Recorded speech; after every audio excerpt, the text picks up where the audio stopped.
ব্রাহ্মণবাড়িয়ার নাসিরনগর থেকে মসজিদের ব্যাটারি চুরি।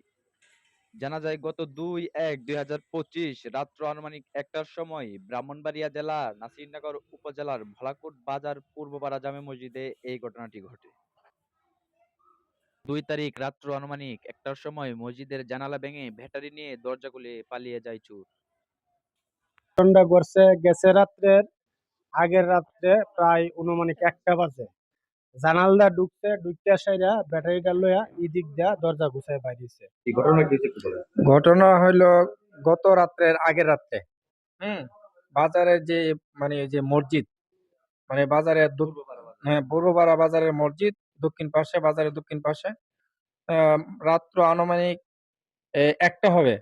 ওই মুহূর্তে মসজিদ থেকে ওই ব্যাটারি সৌর বিদ্যুতের একটা ব্যাটারি চুরি করে নিয়ে গেছে আর কি। এটা এখনো কোনো সন্ধান পাওয়া যায় না কে বা কারা নিছে।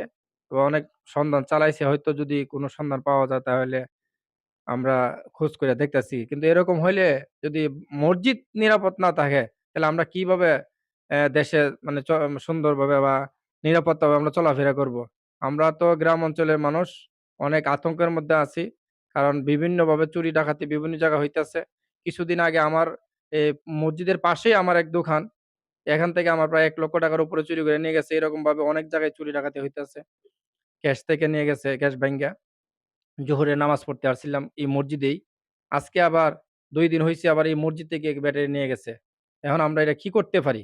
আমরা হয়তো কর্তৃপক্ষ যদি এটা একটু ভালোভাবে প্রশাসনিকভাবে যদি এটা একটা তদারকি চালা অথবা এই উদ্যোগটা নেয় যে আসলে এলাকায় কে বা কারা এগুলা করতেছে তাদের ব্যাপারে একটু সন্ধান নিয়া বাজারে আশেপাশে আছে অথবা অন্য কোথাও থাকতে পারে। এটা যদি সন্ধান চালায়া দেখে প্রশাসন তাহলে জনগণের জন্য এবং আমাদের গ্রাম অঞ্চলের মানুষ বা বাজারের যারা ব্যবসায়িক আছে তাদের জন্য নিরাপত্তা একটা মানে স ইয়া করা হইতে পারে আরকি। যদি প্রশাসনিকভাবে একটা উদ্যোগ নেয় আরকি। বাজারে সিসি ক্যামেরা সিকিউরিটি তো আছে। থাকার পরেও দেখা গেল সিকিউরিটি তো একদিকে যাইলে পাহারাদার আছে। পাহারাদার তো একদিকে গেলে আরেকদিকে মানুষ বিভিন্নভাবে চোরের ধান্দায় থাকে। আনুমানিক হ্যাঁ? মসজিদ থেকে প্রায় কত হাজার কিংবা কত টাকার মতো? প্রায় তো ব্যাটারিটা যেটা নিছে হয়তো প্রায় দেখা গেল ব্যাটারি বা অন্যান্য জিনিস নিয়ে থাকলে প্রায় ২০-৪০ হাজার টাকার মতো, ৪০,০০০ টাকার মতো এরকম একটা আনুমানিক বাজার মসজিদ থেকে নিয়ে গেছে আরকি। এটা যদি কর্তৃপক্ষ একটু খেয়াল করে দেখে যে আসলে এটা কি করা যায়। ইমরান মিয়া, মাল্টিমিডিয়া প্রতিনিধি, বুলেটিন বার্তা।